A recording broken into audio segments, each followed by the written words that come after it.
नमस्कार लाडक्या बहिणींनो, मी शुभम पवार. लाडकी बहीण योजनेअंतर्गत अतिशय आनंदाची बातमी आता आलेली आहे. लाडकी बहीण केवायसी करताना ज्यांना पती नाही आहे, ज्यांना वडील नाही आहे, त्यांनी केवायसी कशी करायची भरपूर जण विचारणा करत होते, भरपूर जणांचे कमेंट होते.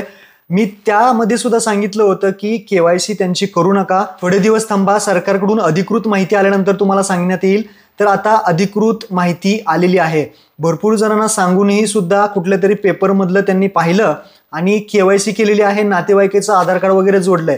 तर आता त्यांचं काय होईल सांगता येत नाही. पण ज्यांनी अजूनपर्यंत केवायसी केलं नाही त्यांच्यासाठी आनंदाची बातमी. ज्यांना पती नाही आहे, ज्यांना वडील नाही आहे, त्यांना आता वेबसाईटवरती नवीन ऑप्शन जो आहे तो ऍड करण्यात येणार आहे. वेबसाईटमध्ये बदल होणार आहे. वेबसाईटमध्ये काय बदल होणार आहे ते सांगतो. वेबसाईटमध्ये एक ऑप्शन ऍड करण्यात येणार आहे, ज्यामध्ये ज्यांना पती नाही आहे, ज्यांना वडील नाही आहेत, त्यांना आता कागदपत्रे अपलोड करावी लागणार आहेत. जसं की ज्यामध्ये मृत्यू प्रमाणपत्र असेल, घटस्फोटत असेल तर घटस्फोटीचं काही प्रमाणपत्र असेल, अशा प्रकारची कागदपत्रे अपलोड करावी लागतील. आणि त्यानंतरच ज्यांना पती नाही आहे, ज्यांना वडील नाही आहे, त्या लाडक्या बहिणींची केवायसी पूर्ण होणार आहे.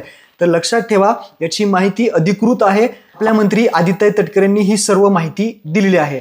आता अजून एक अपडेट यामध्ये आहे की केवायसी साठी आता मुदतवाढ सुद्धा मिळणार आहे. या संदर्भातली सुद्धा अपडेट आलेली आहे. आता आदित्य तटकरे मॅडमनी नक्की काय सांगितले ते पहा.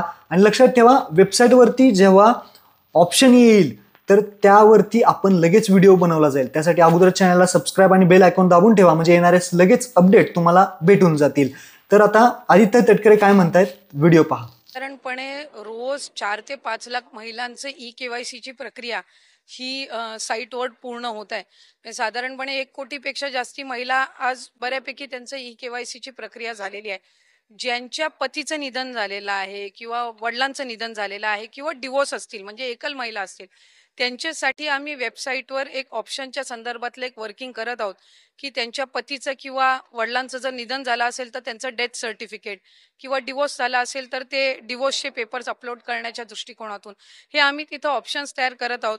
त्यासाठी वेबसाईटमध्ये ज्या काही त्या पेजवर ज्या काही बदल करण्याची गरज आहे त्याची प्रक्रिया ही आम्ही सुरू करत आहोत. त्यामुळे साधारणपणे ज्या सर्व पात्र महिला आहेत त्या लाभापासून वंचित राहता कामा नये या दृष्टिकोनातून आम्ही काम करत आहोत. 18 नोव्हेंबर पर्यंत साधारणपणे ई-केवायसी ची प्रक्रिया आहे. त्याच्यामध्ये पण जो मधल्या कालावधीमध्ये पाऊस